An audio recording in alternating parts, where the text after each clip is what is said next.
Сәлем дуслар, мин сезне чираттагы онлайн сәяхәткә чакырам.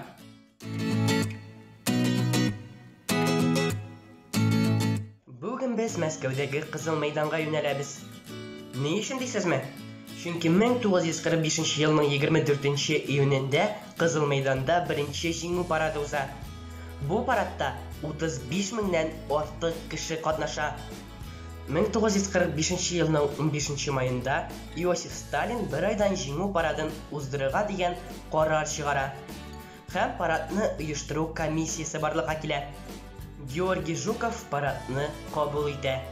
Ә маршал Константин Рокоссовский гаскәрләр белән җитәкчелек иткән.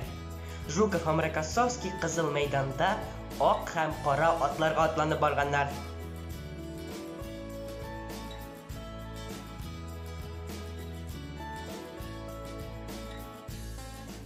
Бу парадта 31 мең сержант һәм солдат, 2809 офицер һәм 1400 кешедән торган җыелма хәрби оркестр катнашкан.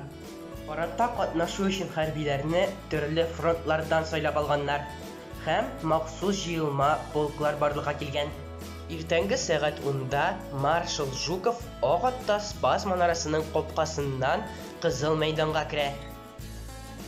Менә ул капка. Ә Иосиф Сталин Ленин мавзолей трибунасыннан тантананы күзәткән. Башта Кызыл мәйдан буенча җыелма полклар уза.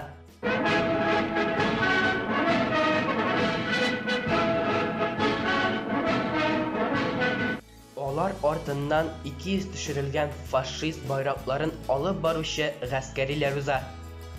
Бу байракларны 80 барабан тавышы астында мавзолей төбенә ыргыталар. Парадта 1850 дәнә техника катнаша.